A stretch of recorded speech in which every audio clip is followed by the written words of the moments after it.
Learning about storytelling by analyzing the films that came before us is our favorite way to improve as storytellers ourselves.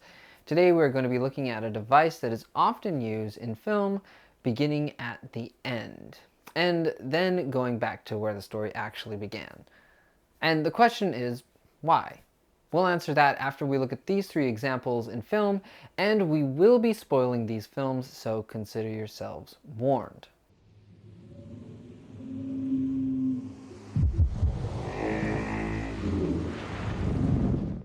We start with the most recent film on our list, Arrival, Denis Villeneuve's sci-fi film starring Amy Adams and Jeremy Renner.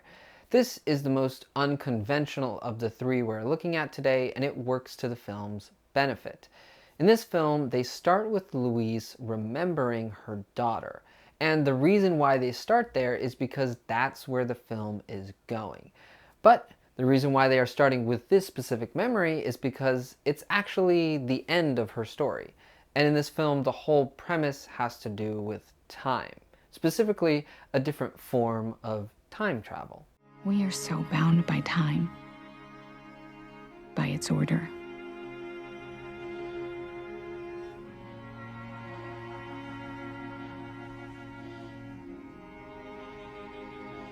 Traveling forward and backward through time via one's own memories.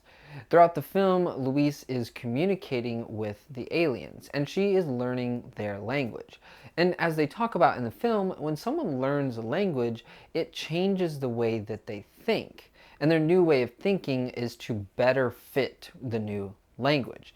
And this allows her to start to tap into her memories of the future. And this is important to both the opening of the film and the end of the film, because, as we find out, she isn't remembering her child that she once had. She's remembering the child she will have. Who is this child? And this is a great way to start the film. We empathize with her because we think she's lost a child. However, it's more story-centric than that. By having the crux of the film be about non-linear thinking, tying that idea into Louise's personal life and her professional life with the aliens, it becomes much more than starting with the end. It becomes the solution to the problem before we've even found out about the problem. It's a non-zero-sum game. Non-zero-sum game. That's it. Yeah, thanks. Then we move on to Goodfellas. Now, we know this one isn't technically starting at the end of the film, but the purpose is the same, and it's far enough into the film that it matters. It's one of the most famous uses of this device because of how memorable it is. Starting with Ray Liotta's line, and then the freeze frame, it's effortlessly memorable. As far back as I can remember, I always wanted to be a gangster.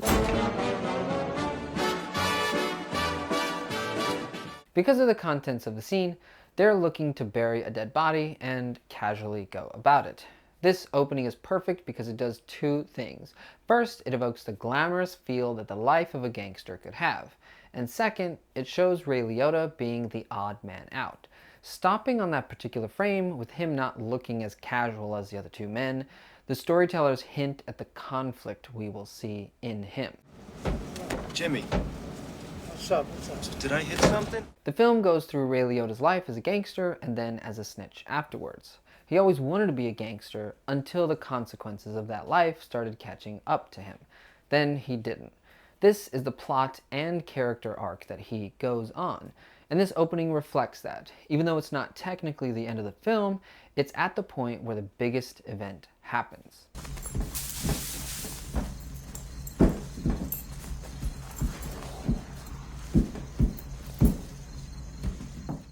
His conviction of being a gangster wavers.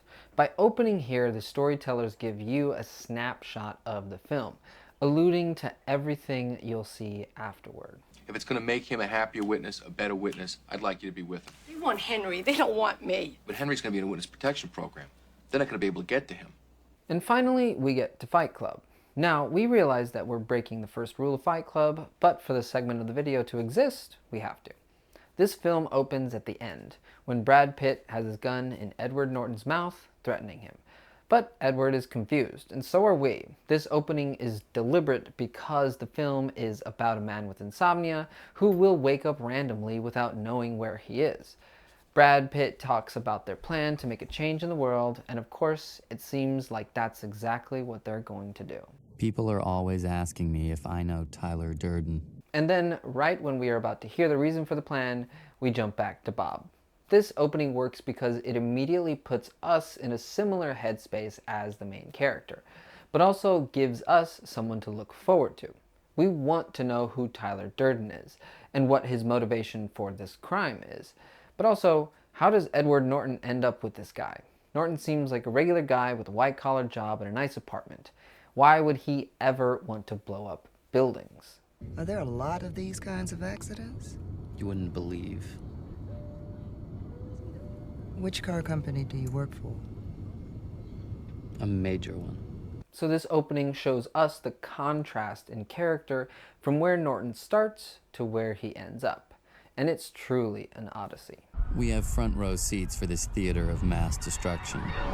The demolitions committee of Project Mayhem wrapped the foundation columns of a dozen buildings with blasting gelatin. And there you go. 2.5 films where we start with the end, then cut back to the beginning. This is a storytelling device that, when used properly, can be very effective in getting the audience on board with your protagonist. So the next time you're struggling to figure out how to start off with a bang, why not start off with the end? And as always, keep watching movies. Life insurance pays off triple if you die on a business trip.